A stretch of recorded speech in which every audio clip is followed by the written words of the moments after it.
Good morning. Just before Dr. Kalyani starts, we'd like to do a short 5-minute introduction to MSF, what MSF is, what it stands for, how can you contribute. And my name is Dr. Gurpreet Arora. I am the focal point for the medical pool for all of South Asia. So what is MSF? First of all, I'd just like to ask how many of us know about MSF, Doctors Without Borders, since before this brochure we just gave out. Okay, so quite a few. Thank you. So, Médecins Sans Frontières is an international medical and humanitarian organization providing medical care to populations in distress, victims of natural and man-made disasters, and victims of armed conflict, regardless of race, religion, or political benefits. So, this is the main charter which we stand for. MSF programs across the world. As you can see, the areas marked in red are the countries we operate in. We were awarded the Nobel Peace Prize in 1999 for our work. More than 30,000 staff worldwide, and it was started in France by a group of French journalists and doctors in 1971, and since then it has moved on to all of the world. In English, we call Doctors Without Borders. In Hindi, we also have missions in India. We call Seema Rahit Chikitsak. So MSF projects in India. We have a mental health project in Jammu and Kashmir, Kalazar and malnutrition project in Vaishali, Bihar, Chura Chandpur in northeast Manipur. We have a HIV AIDS project along with a multi-drug resistant TB project. We also have started intervention in hepatitis B and C treatment in Manipur. In Bijapur, we have a family health program. We also intervene in primary health care with mobile clinics in Bijapur as well as Bhadrachalam, Andhra Pradesh. And Mumbai, we have a HIV AIDS and DRTP program. I would like to assure you that all these programs are in areas, I have been to most of them, where no other healthcare service is present. So it's only and only Doctors Without Borders which is providing quality healthcare services in these areas. So we're a worldwide movement of 24 associations, and these are offices throughout the world, more than 20 countries worldwide. I'll just skip this due to paucity of time. And the awards and recognitions, we had the Indira Gandhi Prize for Disarmament, Peace and Development in 1996 by India, and of course the Nobel Prize in 1999. And there are many other prizes. These are just to highlight a few important of them. We had a video to show, but again, due to the dearth of time, we'd like to skip that. Now, I'd like to request Dr. Kalyana Sundri. She has been with MSF for more than 10 missions, and she is a true Doctor Without Borders. Over to Dr. Kalyana Sundri. Thank you, Gurpreet. Good afternoon, everyone. Thank you for inviting me. You might all be wondering what does Médecins Sans Frontières has to do with family physician and primary health care.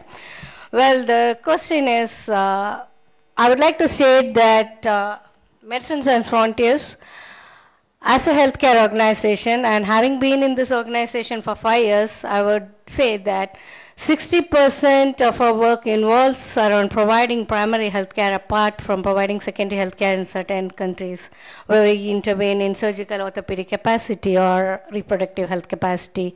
But 60% we focus on the primary healthcare, especially in disastrous situations where the impact on the morbidity and mortality for the population who are in distress can be made more effectively, especially with people who are basically not very specialized, but who are having a basic level medical graduation just like me, with a little bit of skills picked up. So that is one of the key focus of Médecins Sans Frontières is primary care. I would like to share my experiences just because of being a general practitioner. We used to call them as a jack of all trades earlier, where there's a holistic approach of treating the patients, where patients in olden days were still considered to be people or person and not just cases where you can just add up them to your number in the statistics. So there are different ways where MSF has been trying to reach out to the people who need acute medical care. And in most of the situations, what I wanted to tell was, it is not that we were doing something very different. It was just a little bit of thinking out of the box, which made us achieve sometimes in very difficult situations For example, the most vulnerable population in any society, as you would all agree, is the women and the children. And this is one of the photographs which this group of children who had been homeless, who had come over there without anything. It's a question, what would happen to these children when they fall sick? Where do they go? This is again a photograph of a real life situation in South Sudan where there was no primary healthcare setup in this country because of the long drawn out war conflict, and people were moving from there. There's no HR capacity. And again you can see this child may or may not be a victim of sexual violence because of the circumstances. And who takes care of them? What happens to them when you don't have a system or a link where they could access the basic health care? Malaria, as you all know, is one of the killer diseases in the world, and it does not have any boundaries. And this is one of the photographs where MSF used to do mobile clinics. This is in the middle of the swamp by the population. This is their home. Unfortunately, they wouldn't like to move out of this because this is their livelihood, this is a fishing season, and they don't care about malaria for their children because they need to survive. And we had mobile clinics. We had to go in the boats to screen them and provide them medications. So where is home for these people? This is a displaced population. This is all their own belongings. They have just moved out from one of the countries, and they're just looking for aid. Somebody has to provide them shelter, water, and food. Of course, apart from this, the most pressing is they are more vulnerable to all these diseases which could happen just like that in this population. And then who takes care of them? How can we identify in this how many of them are affected? What is happening in these situations? And these are some of the fields. I just wanted to tell you, these are some of the things where undergraduate medical doctor, you don't need to be a specialist to take care of these people. It's the primary care physicians, people who have compassion and dedication, who could bring about a change in the lives of these people, who could protect them from the diseases, who could make a change in the morbidity and mortality. Victims of endemic and epidemic diseases like measles, cholera, thinking that these people could have it, how to prevent them and how to do it in a very cost-effective manner. This is one of the key points which would be a success in any country which focuses on primary care. These are the children, which is happening worldwide every time, and this is unfortunately our country with so much of resources. Our country is one of the countries with the leading output of medical personnel, HR-wise, in the world, and still we have something which we still look upon, aid, support, technical and everything, just because, I don't know, there might be a lot of reasons that probably we are silent, we don't look at that side, that why we should have malnutrition in India. We do have the resources, we do have the technical skills, we do have the knowledge. Well, sometimes we have to face the facts. This is something like all these children over here, it just takes a vaccine to prevent them from 6 killer diseases. Sometimes in situations, they get stopped and then these children suffer.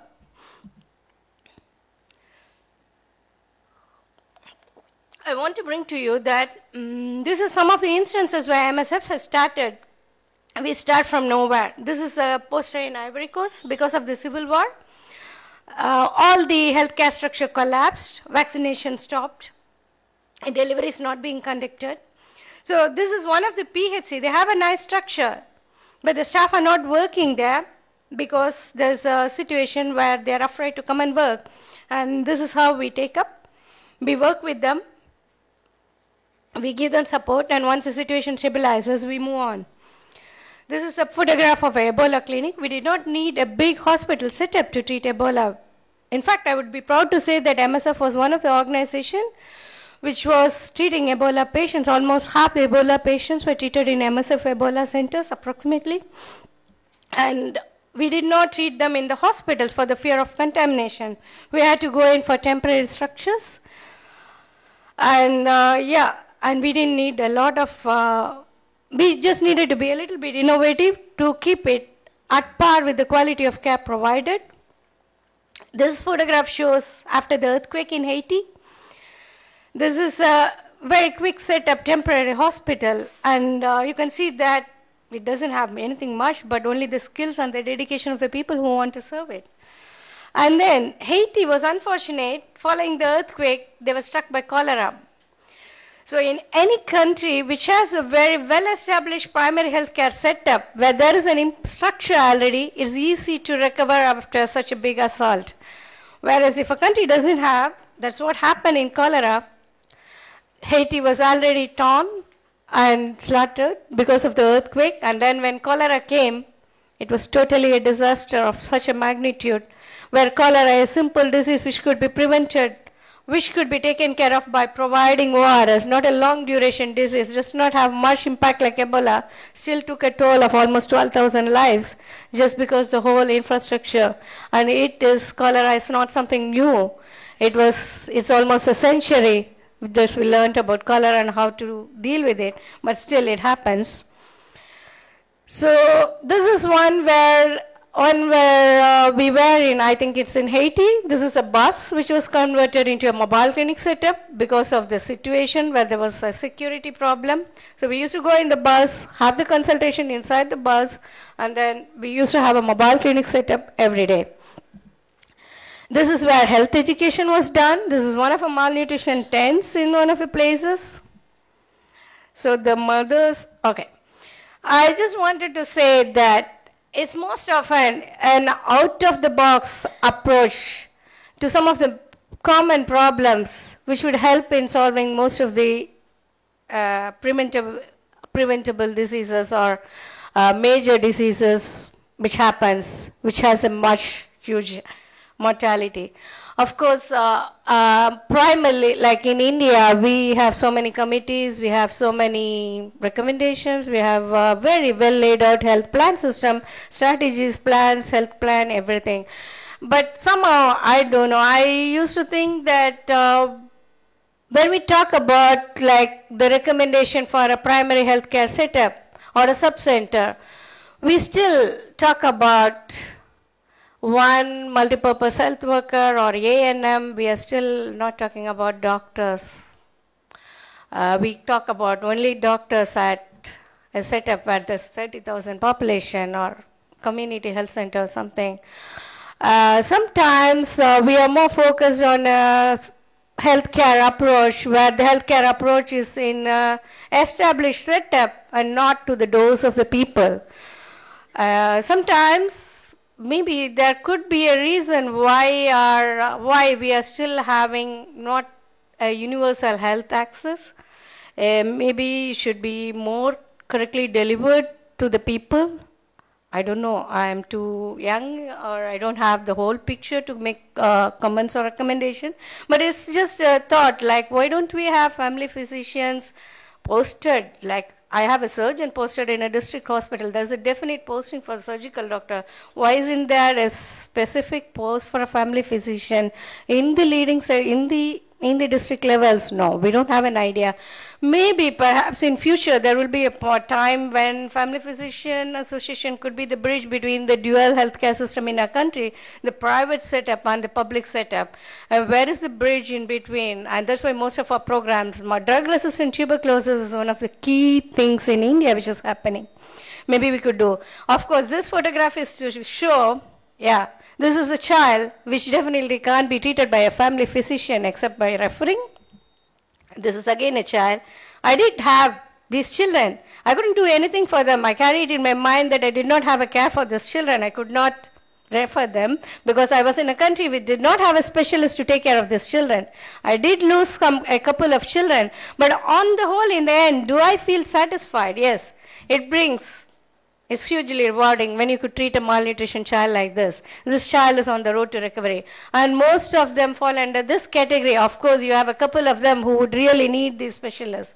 But rest of them could be easily be treated with a satisfactory outcome by the general practitioners or family physicians. Thank you.